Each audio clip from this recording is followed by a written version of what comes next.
Well, good morning. Welcome to the Unitarian Universalist Community Church. We are a welcoming congregation where we strive to transform our lives, ourselves, and the world through love, wonder, and connection. My name is Beth Mackenzie Moore, and I serve as the chair of the Music and Arts Committee. Today is a music and arts service.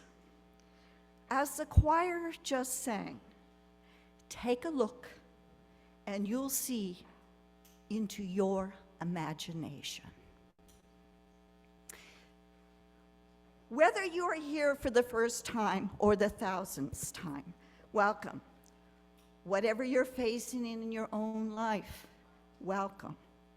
This is a place where we try our best to be real to one another, to remind ourselves, to get through hard times, and to remind ourselves that one another of the values that ground and center us, that motivate us, that move us. Whoever you are, whatever your faith journey, whomever you love, you are welcome here. We welcome all who seek to know the sacred and all who seek to make the world more just. Our commitment is to be together in covenant. So please join me in our affirmation of who this community is, beginning with that all-important word. Love is the message of this church, and service is our way. This is our great covenant together, to dwell together in peace, to seek the truth in love, and to help one another. Now for our special music. We're doing things a little bit different. We're not having a hymn. The Larson sisters, Karen and Andrea, will improvise on familiar songs. They wish to give listeners a rest from internal dialogue and a chance to quiet their organs of perception.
Thank you, Larson sisters.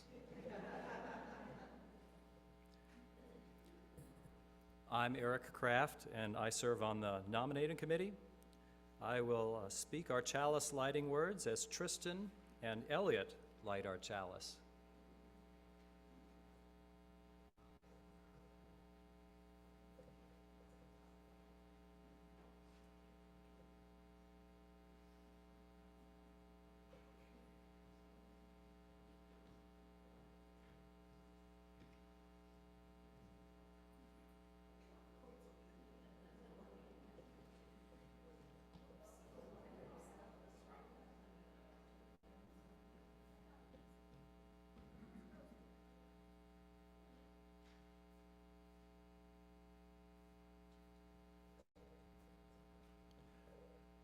We are each an artist, said poet, priest, philosopher John O'Donohue.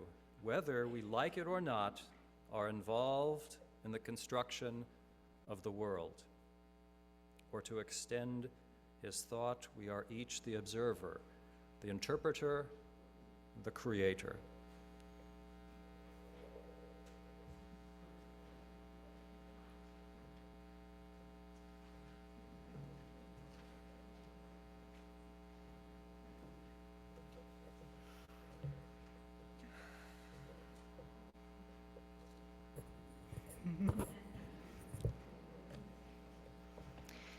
So please join me now in a time of meditation and prayer.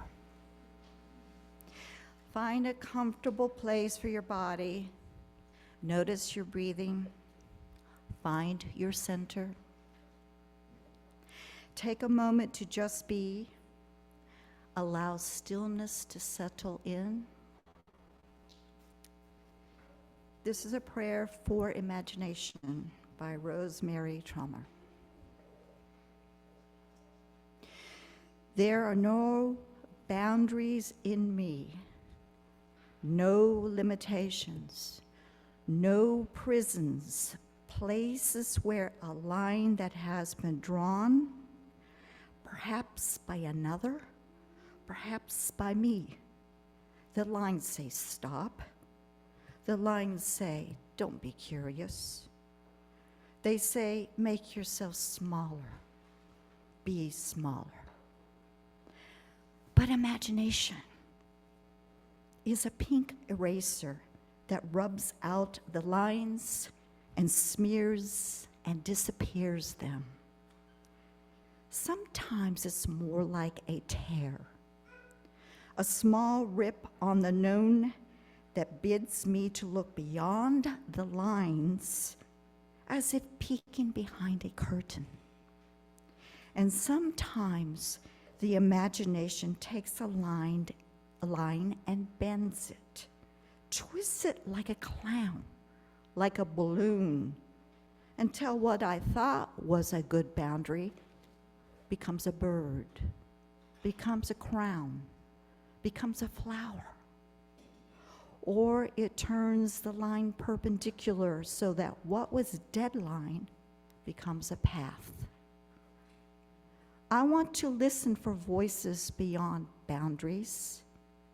I want to be open to what I can see. I want to see the welcome of the horizon.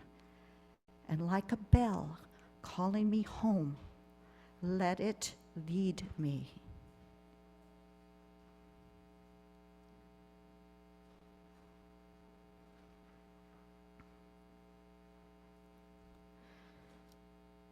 Take a few moments now with the thoughts of the prayer of imagination in your heart and look around the sanctuary walls now.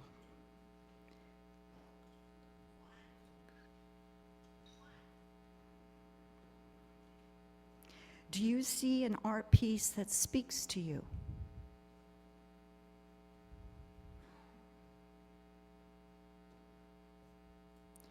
Now, with our prayer for imagination in mind, stay a few minutes quiet with that art.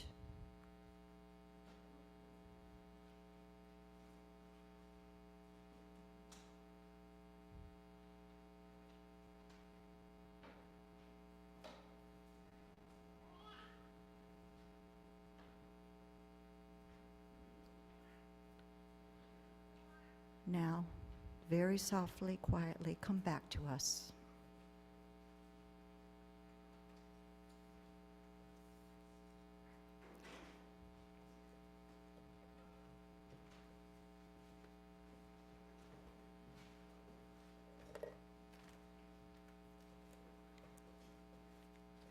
And now that you have returned to us, we return to our centers of connection as we do each week, because we know that rituals bring us closer together and allow us to share joy, hope, sorrows, and fears that shape our lives. In the next few minutes of contemplative time, we will be sharing together the experiences of witnessing each other and expressing our inner experiences through candles and stones. But for now, to have a candle lit or a stone placed for you in the sanctuary, if you are at home, please put your name in the chat box and candle or stone, and we will add them to our altar. If you are in the room and you would like someone to light a candle for your joy, please raise your hand. Start over here.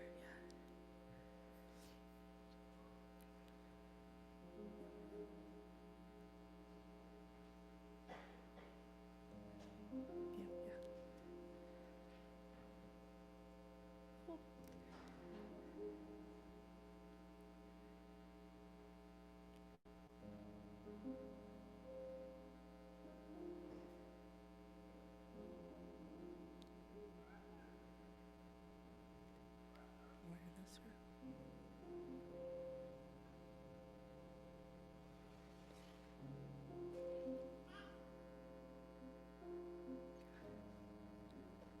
In the back.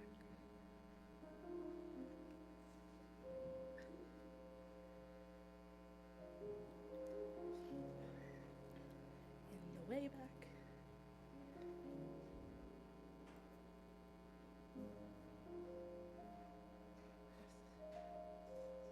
Beth, will you place our stones? And if you are in the room and would like someone to place a stone for you, please raise your hand.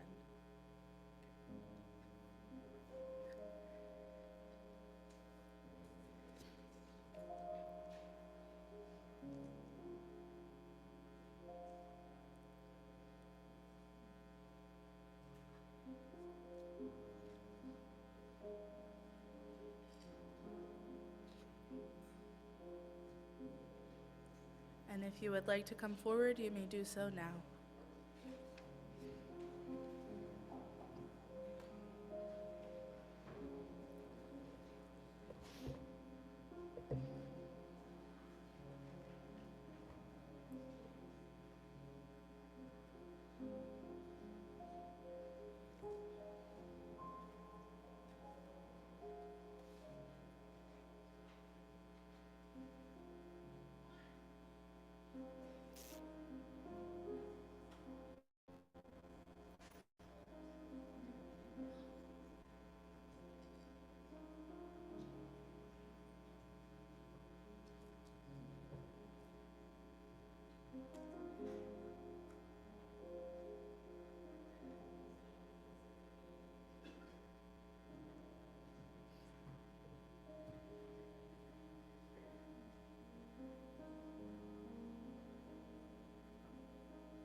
We add a candle for Carol, for Taylor,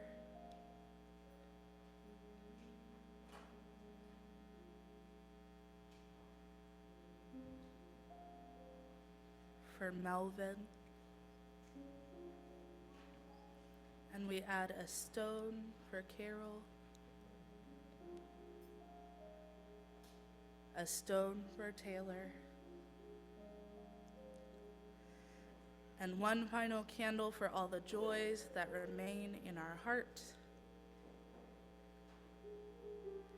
and a final stone for the remaining sorrows this morning. We will now switch things up a bit and join in our sung prayer response, Find a Stillness.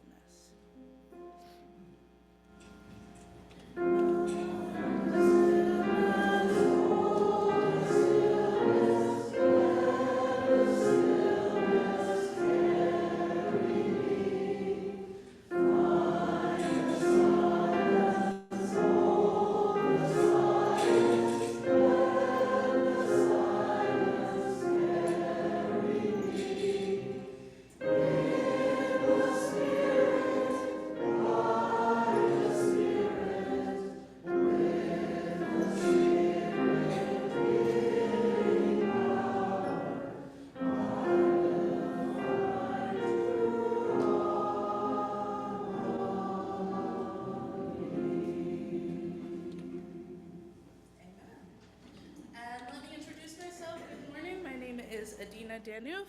I use she or they pronouns, and I am your Director of Lifespan Religious Exploration. And before I start what I actually have written, one of the things that comes with being in a place for 12 years is you're going to ask people to do things who don't know they're going to be asked. So let's pre-welcome the people who will hear their names and come up with joy and do what it is I need them to do today. So in honor of our service around art and imagination, we're going to share a story about a magic paintbrush that is inspired by a Chinese folktale. So we're going to click on our imaginations together and find out that there once was a kid named Callahan. And they lived in a small village with their family who were poor, but the kid was friendly and loved art. They loved drawing and painting. You can act that out, yeah? How would you draw? Maybe with your hand, yeah? Draw. Yeah, just pretend. Yeah, painting, knitting. Okay, well, this isn't really you. We're imagining, right? Okay. Pottery. Yeah. Woodworking. That's like wood. Yeah. Okay, sewing, embroidery, coloring. I've seen you do that. Okay, scrapbooking. That's kind of gluing. Yeah. Sketching. Pretty much anything to do with art. Okay, cool. But art materials are really expensive. So they resorted to drawing everywhere they went. On paper, on the ground, on the walls, on the sides of buildings, which I do not recommend you do at home or your grown-ups will be unhappy with me. Okay, but basically they made art all over the place, and it made the people of the town very happy because it spread joy. And then the kid had a dream one night, that a wise older person named Orion showed up. Yeah, you're the only Orion I know of in here. Sorry, buddy. I did say old. That was what was written here. I'm sorry. Okay, so a wise young adult person showed up and handed them a magic paintbrush and said, repeat after me, use it to help the less fortunate. Use it to help the less fortunate. Only him, yeah. And then he went away, and the kid awoke, repeating after me, wow, what an intense dream. What an intense dream. Wow, what an intense dream. Yeah, but they looked and found out that there was actually a new paintbrush in their hand. Whoa! So they held the paintbrush up, and even though they didn't have any paint or paper, they felt like they were supposed to just paint. And they painted a butterfly. And all of a sudden, the painting came to life. Do you see it? And the butterfly just flew away. Whoa! And then the kid painted an apple. And wouldn't you know, it suddenly turned into a real apple. And they took a bite and said after me, "Wow, this is yummy." Yeah! Okay. So realizing the great power they had, the kid began to use the paintbrush anytime someone needed assistance. So someone needed to carry something, they painted a basket. A basket. Yeah, okay. And when someone needed to get their cat from a tree, they painted a tall ladder. Yeah, there you go. And when someone needed a meal, they painted a feast for many to share. And they helped the whole village by making a river when it didn't rain for a while, and they noticed people didn't have enough water. So whenever they saw someone in distress, they'd use the magical paintbrush to assist them, and they would start spreading joy, and then word started spreading, and people started seeking out their help. And as often happens when there's something good, outside of the town, there lived a wealthy man. This has nothing to do with their character, it's just somebody I feel like would come up here. A wealthy man who was cruel and was determined to steal the kid's paintbrush, and his name was Jim Moore.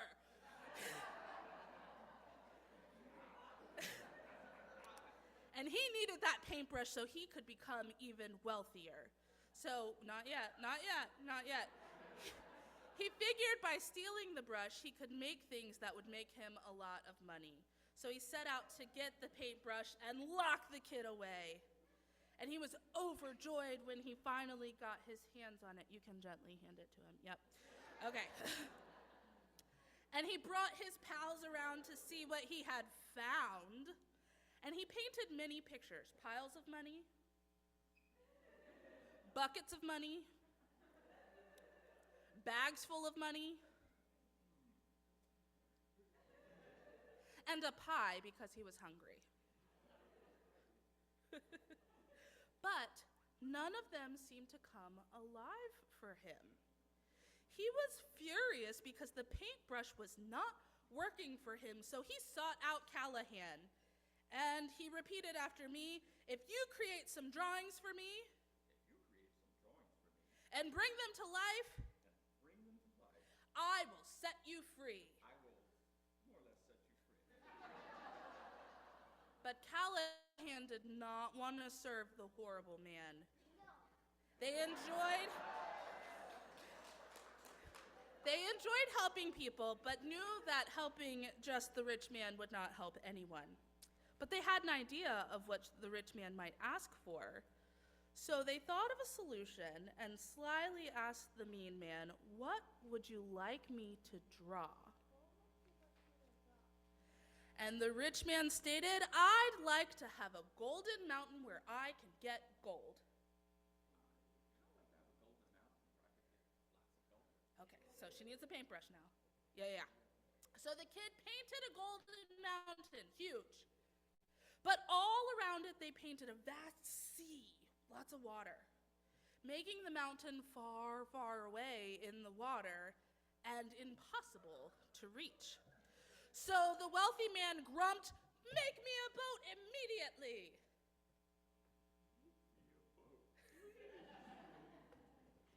Grumpy, wealthy man, grumpily. Okay, still please, magic words, I love it. So the kid painted a sailboat. It's like triangles, yep. And some fancy squiggles and swirls around it. And then they have a mask on, and you can't see, but they grinned silently. And as the boat came to life, the rich guy and all his goons hopped onto the sailboat and set out to grab the treasure. But it turns out that the fancy squiggles and swirls were wind gusts, blowing the boat around and around, making sure that it never reached the island nor the land. And the kid, you should look up the real story, it was a lot worse. The kid, happy with their solution, grabbed the magic paintbrush and skipped away happily to help more people in the village. They loved art and making art, and they knew it was better to use the love to help lots of people and bring them together than to serve one mean, awful, rich person. May this wisdom tale remind us all that art and our imagination are gifts, like this paintbrush. It's like she knew what was coming up on my page. And they're gifts that should be shared with others and used for goods. Hey, can I borrow your paintbrush for a second? Thanks. Look, I'm now painting us heading to class. The end.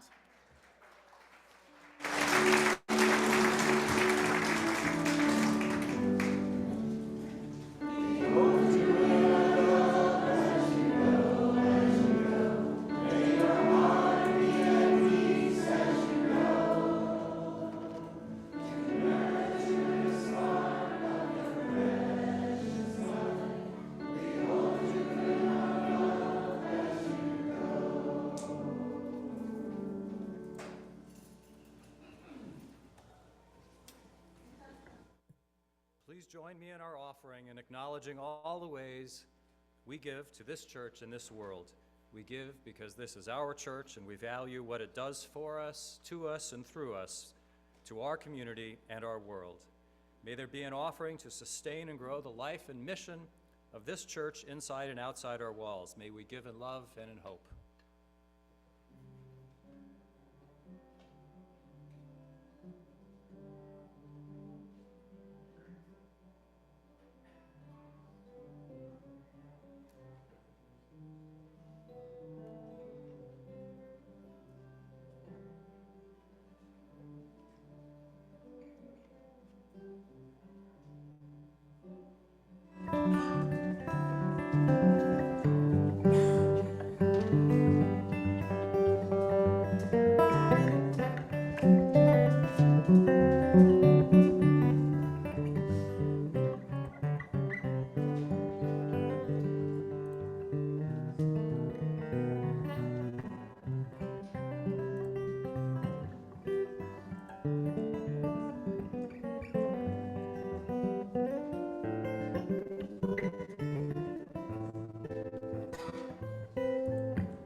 Thank you for your offering and all the ways you give to our life and ministry with your time, talent, treasure, and trust.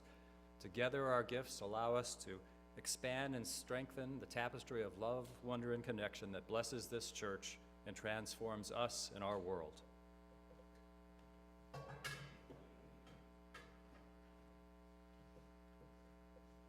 Music and arts always encourages our imagination, and the observer becomes an artist. According to Andrea Gibson, your imagination is not an escape, it's an act of liberation, a door flung open to something wildly new. The freer we become inside ourselves, the freer our world will be. The following scene, A Tombstone with a View, is from Robert Fulgham's book, All I Need to Know I Learned in Kindergarten.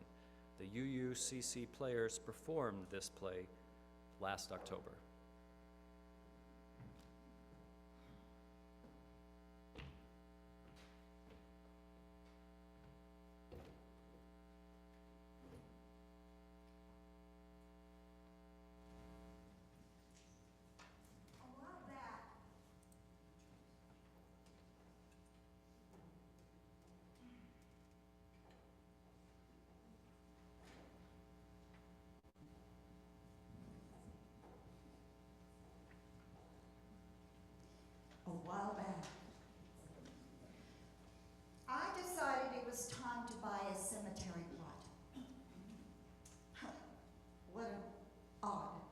shopping experience.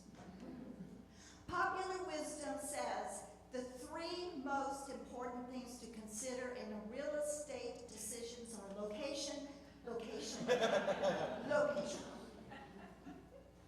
But I thought, it's a grave. What difference does a view really make? And resale value? Huh, no problem. Well, I made my purchase, and now from time to time I like to go pay my respects to my final resting place. Visiting my own grave always helps untwist the snarls in my mind and soul, especially when I lose track of what is really important. On a recent visit, I noticed that the neighboring property owners were James and Edith Grimm and Jacob Pleasance. Being buried between Grimm and Presence has a poetic rightness to it, don't you think? Once I went up to the cemetery late at night, and I lay down on my grave, stretched out, and I was startled. My gravesite had an incredible view. This grave had an incredible view, and while I was looking up, I could see starshine that was coming to me from millions and millions of light years away, trying to imagine the magnitude and the complexity of deep space. I just lay there, looking into the infinite darkness with light all around me. You know, I never liked that verse that says, "Dust thou art, and dust thou shalt return." We have energy, which is interchangeable with light. We are fire and water and earth. We are also our dreams and our hopes and our fears, pulled together by wisdom and pulled apart by folly. So much more than dust. The Bible verse should say instead, "Miracle thou art, and to mystery thou shalt return." The light I see from my grave started traveling through space ages before I came to be. The stars, which are the source of that light, may have actually died out by now. Fact. But somehow that light still shines on. The light I see from my grave started traveling through space ages before. But my life now gives off another kind of light. That light may shine on long after the source is gone.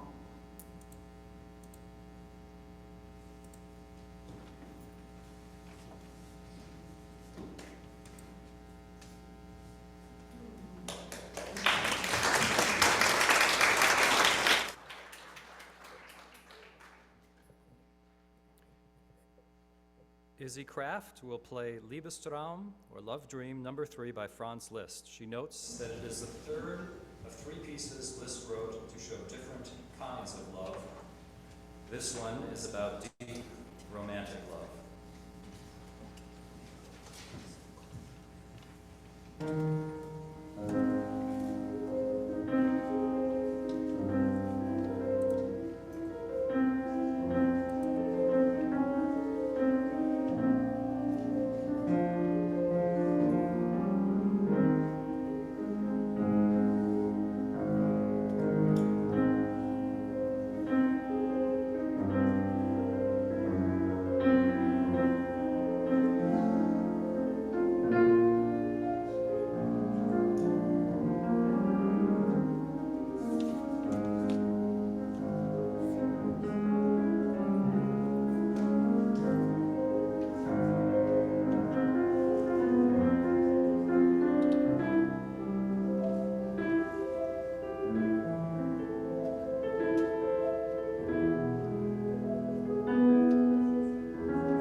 Thank you, Izzy.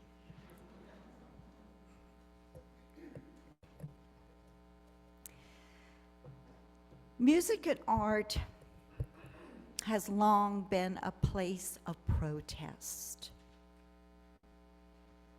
When encountering the dark, Jane Mitchell tried to imagine how to express it was that she most valued and honored the most in the world, and that is truth. Yet she understood, to really understand truth, one also has to be able to recognize big lies. Jane?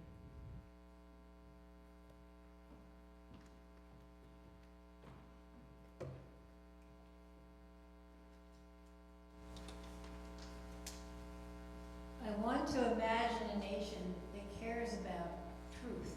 I want to imagine a people who ask questions, explore possibilities, to get closer to truth. I want to imagine a culture that recognizes the difference between honest mistakes about facts and deliberate distortions. The difference between trials and errors in a scientific quest for knowledge, fictional stories that deepen human understanding, and the lies that are created to cheat and control. Now I must imagine that we extol truth as we expose and confront the lies, the big lies. Big lies. These lies dehumanize, revise, experience lies, rely on onion layers of synchronized opinions and jab after jab to prod that primordial emotion, fear. These cons cultivate a taste for reflexive hate and conjure up blatant whiffs of enemy blood. In wails about pollsters, fact checkers, students, the innocents, and the useless. This fried chaos of words is hatched from outdated theories, cooked up to muddle justice, taint honorable mentors, pillory perceptive pillars, and flipped hourly to laud the leader of liars. These deliberate lies spin the vindictive and the voracious into a monolith of conviction to serve evil for its own cruelty and reward stark, brutal loyalty as the truest totalitarian good.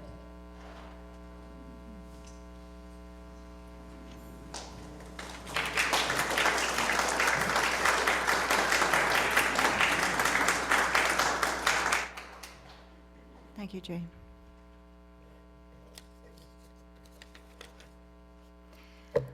So, please rise in body and spirit for our closing hymn. When the Spirit says do. It's in the Till hymnal, 1024.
So, in preparation for our closing, let us reach out to each other in whatever way we feel comfortable.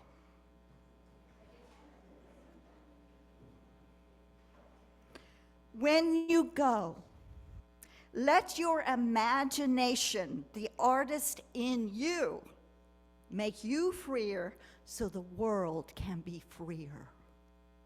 When you go, go in peace. Shalom and shalom. Leave this place knowing that you are good and knowing that you are loved. Blessed be. Take your dark and your light and your love from this place. Sing, dance, shout it out to the world, and stay safe again until we see one another. Amen. Thank you, everyone. After coffee hour, remember there's a congregational information meeting.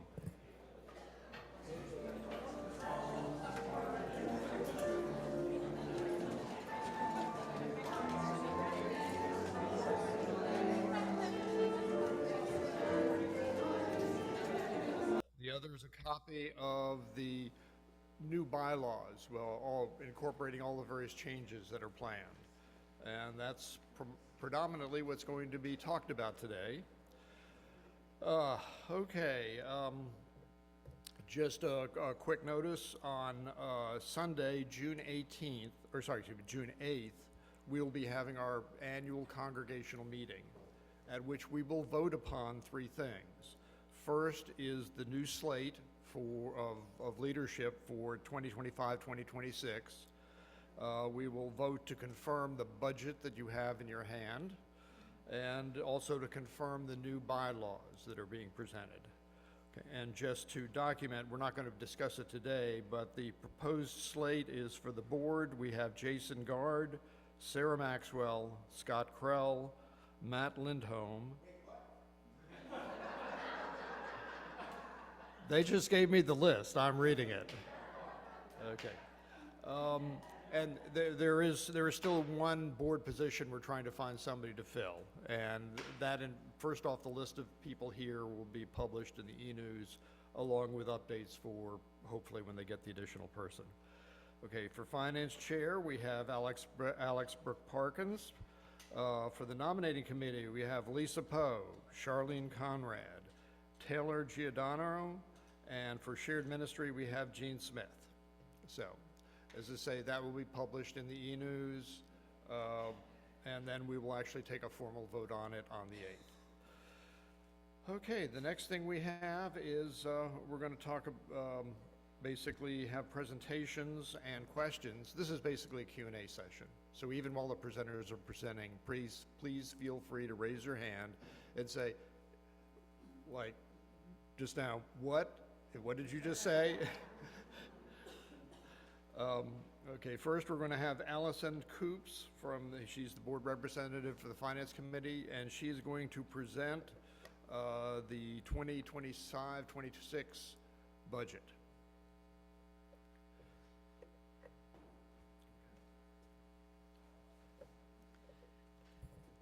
Good morning, everybody. So you've got the detailed version in your hands. Hopefully there's extras here if you didn't get one, and we've got the high-level version here. And the question is, can you see me if I go over here? I'm here. Can you hear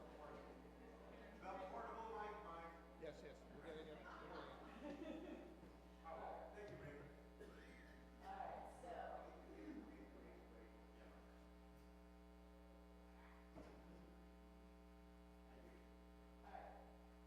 So this is the budget that we are proposing for the fiscal year ahead, which starts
And just to put my minimally educated 2 cents in, from what I see, the church is in a lot better financial shape this year because of work that's been done really over the past, I'd say roughly 5 years, in terms of bringing our salaries up to, I believe UUA midline is what our goals have been, and I think we pretty much achieved that. The finance committee people can confirm that. Getting control on the long-term maintenance, there are things that break. There are things that wear out, like pianos, that need to be paid for. And we're in a much better position now in terms of being able to cover those costs as they come up. So, as I say, the numbers don't necessarily fully reflect the financial health of the church, but it's definitely moving forward. Okay, that said, I'd like to move on to the bylaws changes and bring up Diane Pominski and Bob Busing. There you go. For those of you who do know me, I am truly a masochist. This will be the third time that I've worked on a bylaws change that has a fair amount to it. But the board wanted some changes made related to the structure.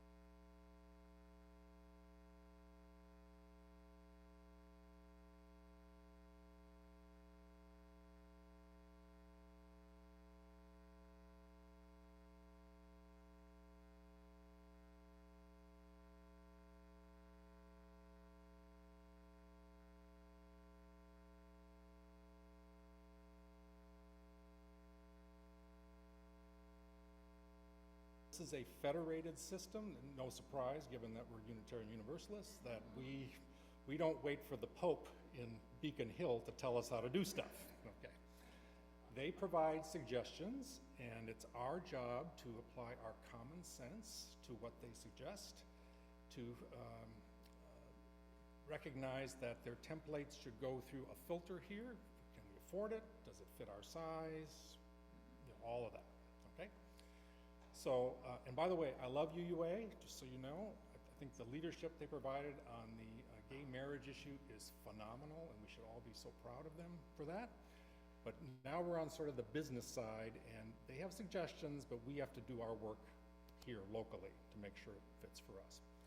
And the reason I kind of frame it that way is the item that the board first asked us to look at was a kind of a UUA suggestion on how to run the administration of UU churches, but it turned out to be impractical for our size.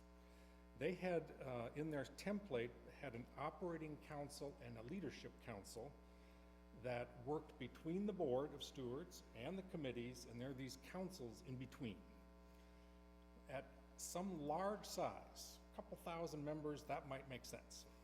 But at our size, we know each other really well, and if the committee chair needs to talk to the board, they just, you know, they can do that, and vice versa.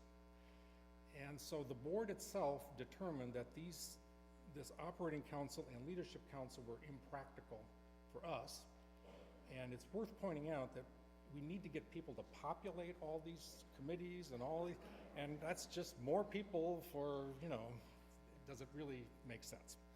So the board in its wisdom said, let's try it without for a year or two and see how it goes. And then as they informed us, when they formed this temporary committee that Diane and I have been on, they said they've determined it really wasn't necessary, and they've asked us to remove that from the bylaws. Now, if you happen to have flipped through, you see it's all throughout the bylaws. It was dropped in all kinds of different places. So it took a little bit of editing on our part to get them all out. And in some places, we had to provide our common sense on what do you put in its place if there's not, you know, if, for example, the operating council chair was supposed to do something, we have to make sure somebody else now has that job. But we worked our way through it, and I think it's more appropriate for our size, more appropriate for our, you know, volunteer base and all that. And to be clear, this was not intended to be like the major bylaw change of all time. This was addressing specific issues is what we're reviewing. But as often happens when bylaws get looked at, even if it's for one idea,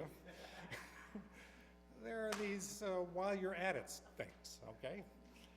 And the general philosophy that I have, and I don't want to speak for Diane, but I think, We both have. yeah, is that bylaws should be sort of general, maybe provide a few restrictions here and there, but the Board of Stewards should have authority to just make its decisions and move forward without reconvening everybody to make a bylaw change every time they want to change something. So a good example of that is there are some committees designated in the bylaws, and then it's such further in other committees as the board determines from time to time in its infinite wisdom. It doesn't say it just like that, but that's the concept.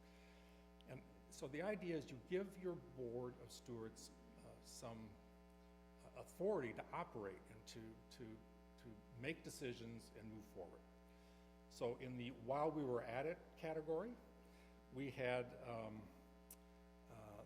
a budget question about what do they do with, you see from your budget, there's all these estimated categories. Well, what if one goes under and one goes over?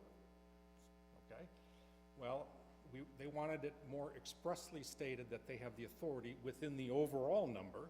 They can't go up there without talking to the congregation. But within the budget, they can, if there's a savings in one line and they need it in another line, they don't need to come back to us. They can just do that. So we took care of that one. With a restriction. With a cap A on limit how on much they top, can do. on a limit on top. Another example of that is there's a ministerial clause in here that, for whatever reason, was very prescriptive. It was this much notice when you leave. There's this, everything's handled in this clause when, as we are going through right now with Reverend Sarah, it's all being negotiated back and forth. So we changed it to give the board discretion in how they negotiate these sorts of clauses. And I'll give you an example is how much time does a minister need to give notice if they're intending to go somewhere else. It's in our interest, we get plenty of notice so that we've got time to get into the UUA's famous annual cycle, if you're familiar with that. It's sort of like a dating thing, you gotta be there on time. So it works in our benefit, and she's been very cooperative in understanding that, and so she's willing to give us more notice so we can not miss the cycle. So, but that's an example of how we're trying to clean up some of those overly prescriptive clauses. Were there any other, while you're at it, things that we did? I'm trying to remember. Well, there were, the reason why it is very messy, so I apologize for that, is we're also doing reformatting.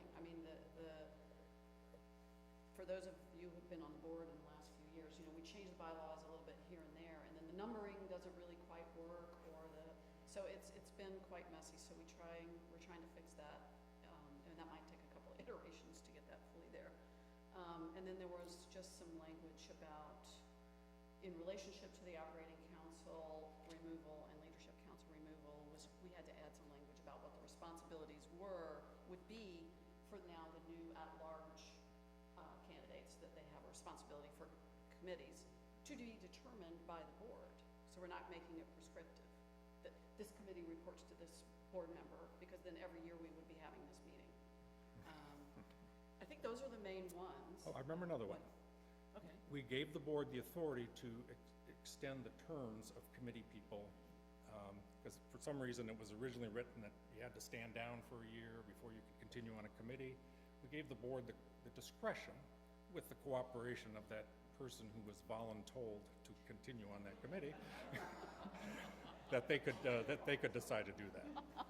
But again, in my perspective, it's all aimed at just make it function, just make it work, because that's what we're trying to do here. But so I don't think we've done anything. There's an awful lot of cross-outs and adds, but it's not really much in terms of substance. Right, but however, please do go home and study it. There will be a test. No. But honestly, do take a good read, because there's a lot of editing that was done in here. The board has gone through it, and we made additional edits from that. And we welcome anything that you see or any questions that you have that we would definitely like to address before we do this, because I'm not gonna speak for you on this, Bob, but I certainly don't wanna be doing this again for a while. And I don't think anyone does. So hopefully we get there. So we are open to anything that you see that doesn't make any sense to you. Go ahead, Cindy. What about the colors of the markouts? There are, as I can see, there's like a red and a black. That's because I made some, Reverend Sarah helped us a little bit with some of the editing. So when the final ones, the colors mean nothing. So what's crossed out? Yes, it's crossed out, and it's just we had different editors in there, and there was no way to clean that up without spending another 17,000 hours. Yeah. So, but truly, it's really important that we have the bylaws that we want because they provide the guide for our governance. And I mean, I know this from talking to Mary Virginia to when I was on the board. We look at this is our guide, and this is what we should be following. And now what we've done is try to say what we are doing is now in here, because most of the changes are what we're already doing. That's true. That's the first thing a bylaw committee does, is they say, well, what are we actually doing? And you say, oops, maybe we better make an adjustment there. Right. Michelle? So, I'm the treasurer, right, and I'm not really part of the board. Right. But the treasurer, how the treasurer is selected is under section 6 of the board of stewards. It just seems a little, it's a little bit ambiguous, because the treasurer is not part of the board. So it's just something that you guys, I mean, I don't think it's make or break, but something Right. you guys might want to consider clarifying that it's not part of the board. Yeah. No, that's a good point, because there was a question raised during this process about why aren't we like every other church in the entire UU world, where we call the person who's from the finance chair is actually the treasurer who's on the board. But we made that determination 10 or 15 years ago. Where it's located in the bylaws, we can look at it. But it's been in that section for a while. But thanks for raising that. I think I saw Gary first. So, because the board has nothing to do with who is selected to that committee, it's an operating committee. The membership committee is not in there. Most of our standing committees that do not require congregational approval for the members to be chosen are just not in there. There is an organization chart that is an addendum to the bylaws that the board in the bylaws is to update annually, and that's where the committees are laid out. So it's not to say it's not an important committee, Gary. It's just, if we start adding committees in there that we want listed, then every year we'll be making a change to the bylaws. It's kind of the idea. Just looking for authority to operate that. The board, okay, so here's the deal. The way that the bylaws are written, the board has the authority to create a committee, a standing committee or an ad hoc committee. And the board chose to create building and grounds at the beginning, I'm imagining, as they created a membership committee. So the authority to operate is driven by the creation of the committee by the board. Does that make sense? Which should be reflected in the minutes somewhere. So it doesn't have to be in the bylaws if it's in the minutes properly approved by the board. And another thing, I guess, to add to that is the names of the committees. So having been here now for, I don't even remember how long, 25 years, we've changed names of committees over the years. And so this way, the organizational chart that the board creates is essentially the key document for operating the church. So it's incumbent on the board to keep that up to date, at least once a year. Other questions, Kathy? When we were doing the that process to see about homes that are permanent, we had a congregational meeting, and the congregation voted to accept an amendment saying that for contract ministers, we only needed 85%. It should be in there. But where is it? I'm not seeing it. There is a separate document, Erin Virginia, what's the name of that document, about procedures for conducting a meeting. Right. So in the bylaws, there is a reference to this document that is to be used to conduct the meetings. That document then is a responsibility of the board to keep updated, and they did update that document it's not resident in the bylaws, it's resident in the document that the bylaws refer to. That's how it's worked. Well, I think it's in here, isn't it? Article 7, the new Article 7, the old Article 8. Is it? Section 3. Does it have a thing about contract administer? Yeah. Okay, then I'm wrong. Section 3, middle paragraph. That's the one that was adopted at the... No, the next paragraph. Next paragraph down. Section 3 in the middle, but that only says the 85% there, That's the right? one that was voted on. Yep, it's there. It's, And that change was made, it doesn't show as a change, that's why it's confusing, right? There are two different sections. 95% is if it is just a call minister. A contract minister is in the later part of the bylaws where it's 85%. Right, it's That's what we section 3 of Article 7. yep, It's in there. it's in there. My bad.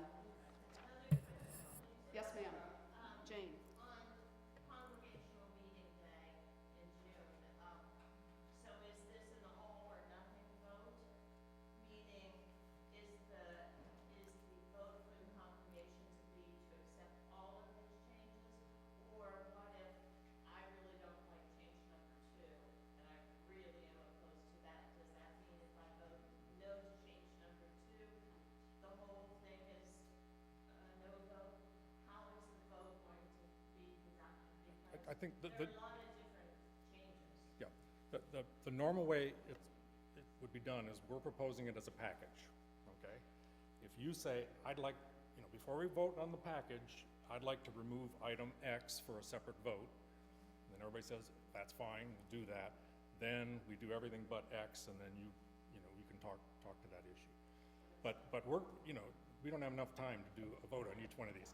So we're gonna do it as a package unless someone raises their hand and said, I'd like to, propose that we cut this piece out for this reason. And that's at that meeting. Correct. June 8th. But having said that, my preference is if anybody's got, as you study this, if you see something, tell us now. Because if Right. it's a Scrivener's error or if it doesn't make sense, yeah, we Yeah, can fix it. Between now and then, if you have an issue or a Yeah, question, let us know. I'd sure like to address it, because I can go back to one of the big bylaws changes we made. When we created the Operating Leadership Council, we had had multiple meetings and everything else, and then at the annual meeting, it was brought up about something that someone didn't like, so we carved it out, and then came back to it later, because that was also an incredibly significant change to the bylaws at that point in time. So, but if you can bring it up front, It's that better. would be way better, because there's nothing that says, like, at the beginning of the meeting, we can ask permission. Okay, so technically, we're supposed to have, this is 2 weeks before the annual meeting. So if we make a change before then, I guess there's a technicality that you could argue, but if everybody is forgiven at the meeting that, okay, we made this change because, does everybody agree, then we're good. But please, if we could do it as a package, let's do it and carve out anything that you Yeah. can't live with. Yeah, I would recommend that's publicized in an email or something recently, because we've got a lot of people not here. Right. And procedurally, you really want it to move smoothly. Okay, well, we're putting together an e-news to go out for the next 2 weeks, so we'll go back and, it's gonna be a really long section in the e-news, so I hope that you all will read it very thoroughly. There'll be a test. But good question, any other questions, Michelle? Going back to the congregational meeting for the contract minister versus a non-contract minister themselves, there's overlap between Article 7, Section 3 and Article 8, Section 3. And that can be confusing to have it in only part of it in two different places. So maybe just again, not make or break, but maybe think about, maybe not one, just say refer back to the other section or something. That way, it's all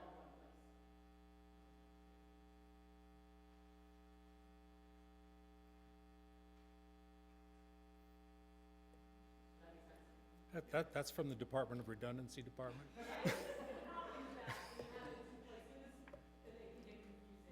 Yeah, All right, we can look. Let's yeah, take a we look. can certainly look at that. Yep. Yeah, good point. Man, I'm really thrilled to see these people I- reading these. She's a future bylaw committee member. Yeah, whoever ends up being the next moderator, future board members, keep in mind Michelle likes the bylaws.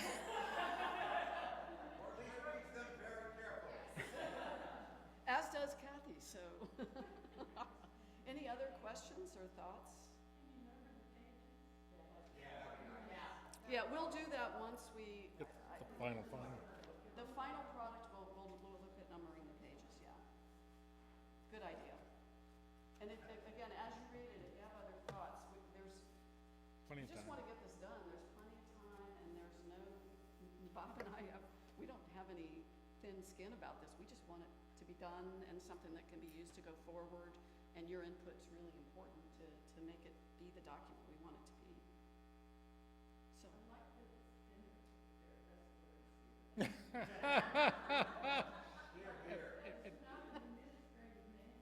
Yeah, and it Right. shouldn't be. It should not be an administrative manual. It should Right, I be mean, I think, general. just to piggyback on that for those future board members who are sitting in this room, is the bylaws are what Bob said, it's a high level of how you govern, and it's not procedures and it's not processes.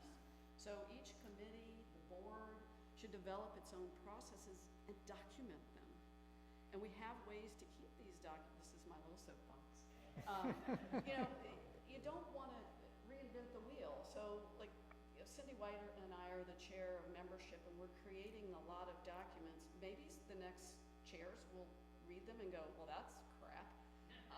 But it's there so that you don't have to reinvent the wheel. And I really encourage that there's an understanding that processes and procedures should be documented by those who are doing the work, not the board and not the bylaws. Because a lot of. In one church. What's that? And put in one church. And put it in one church. There's files for the committees that you can save there, and I would encourage people to look in there. There's actually documents in there. So anyway, thank you for listening. If any other questions, please let Bob and me know, and we would be happy to address them. Nothing from the one possible person who's online. That's the one I was worried about the most. All right. Okay, yeah, let's get a quick round of applause for Bob and Diane. Yeah, and of course Allison also. Okay, as Diane referenced, there will be a test that's going to happen on August 8th. Please be here to take your test. So, thank you very much. Yeah, sorry, June 8th, my bad.